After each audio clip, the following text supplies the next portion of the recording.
Let's jump right into this explainer. Today, we're unpacking an incredible stream of historical quotes attributed to Jesus Christ. Now, whether you're looking at these words from a historical, philosophical, or spiritual angle, you absolutely cannot deny the massive impact they've had on human civilization.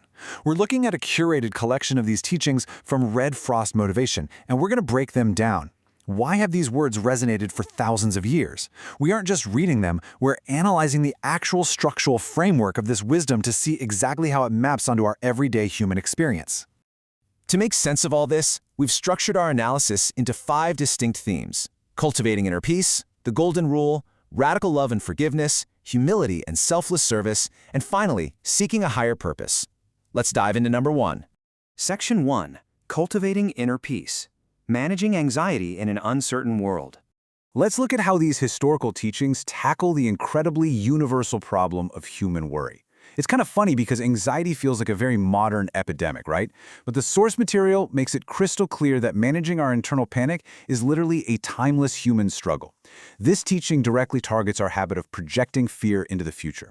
And just listen to the pragmatism here. It doesn't promise that today will be a breeze or that tomorrow will be perfectly fine. Instead, it offers this highly practical advice: compartmentalize your struggles. Think about stressing over a difficult email you have to send tomorrow while you're just trying to eat your dinner today. By dragging tomorrow's potential problems into today's reality, you're essentially suffering twice. So the crucial point here is embracing radical mindfulness, finding stillness right now, rather than suffering through imagined future problems. And this isn't just some trendy wellness concept, you know? It is a fundamental pillar of the philosophy presented in the text.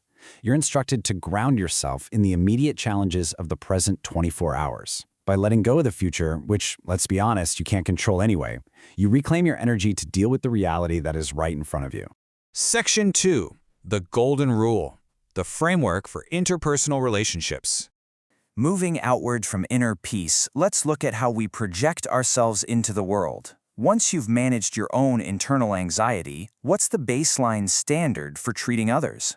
Well, this famous metric establishes a perfectly reciprocal, empathetic standard for literally all human interaction. You've probably heard this referred to as the Golden Rule. But notice the absolute nature of the word everything. It doesn't leave any room for loopholes or situational ethics. It forces a complete psychological role reversal before you take action.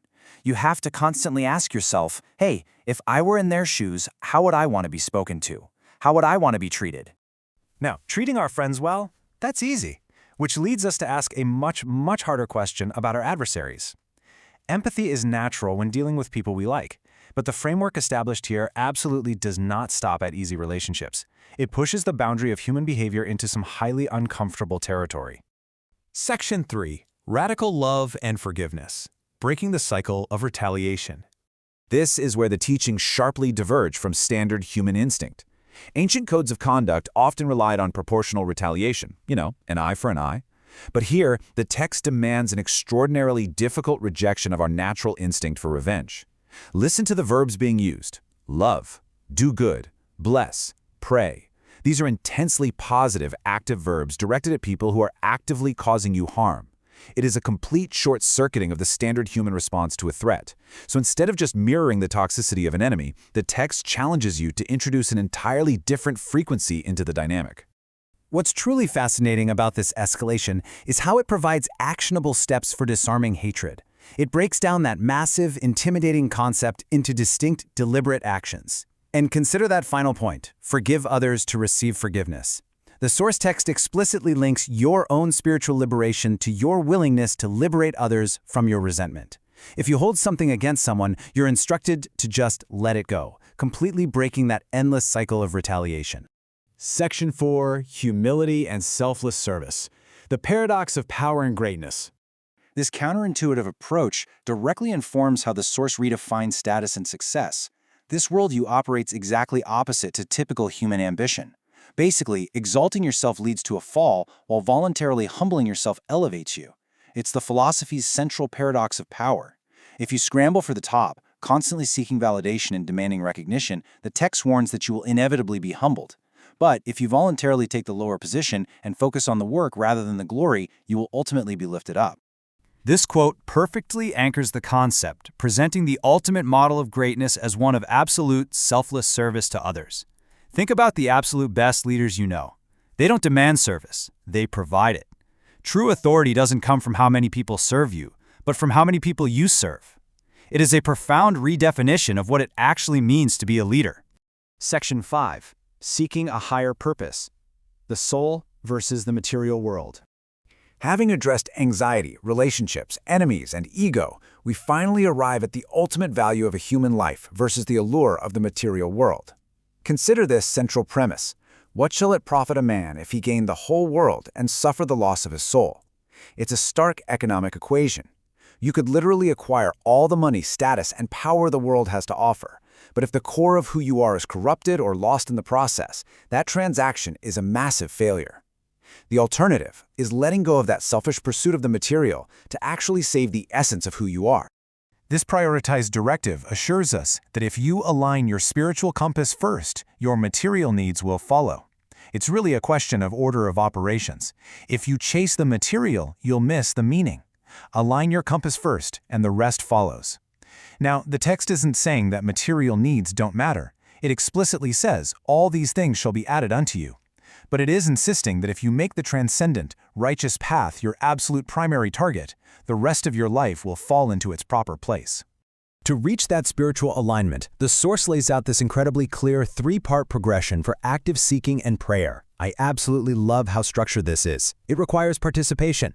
You don't just sit around passively waiting for enlightenment to hit you. No, you have to ask. You have to actively search. You have to audaciously knock on the door. It paints a picture of a universe that is highly responsive, but only to those who actually step up and engage with it. This metaphor so beautifully separates the fleeting, worldly satisfaction that always leaves us empty from eternal spiritual fulfillment. Think about how true this is in everyday life. You achieve a goal, you buy that new car, you get a promotion, you drink that water, and for a moment, yeah, you're satisfied. But incredibly quickly, the thrust comes right back. You need the next thing. The text promises a real alternative, a source of meaning that permanently satisfies that foundational human craving. The text emphasizes that genuine truth isn't of this world, but rather an internal, self-sustaining source of eternal life. It shifts the source of your happiness from external dependencies, things that can always be taken away from you, to an internal spring. As the source material explicitly states, "My kingdom is not of this world." It's an internal reality. It's a state of lasting peace that operates totally independently of the chaos happening in the external environment. As we wrap up, this powerful statement acknowledges the completely unavoidable reality of human struggle while offering ultimate, transcendent hope. I really appreciate that the text doesn't try to sell us some toxic positivity fantasy. It flat out guarantees that, in this world, you will have trouble. Hardship is just part of the human contract. But that second half of the quote, it completely shifts the perspective. It offers a profound reassurance that the struggles of this temporary world have ultimately been conquered by a higher, eternal truth. The architecture for a radically peaceful, empathetic, and purposeful life is right in front of us. But, just knowing the framework is the easy part. The real question is, tomorrow morning, when the world inevitably tests you, which of these tools will you actually have the courage to pick up? Keep seeking, and thanks for joining me on this explainer.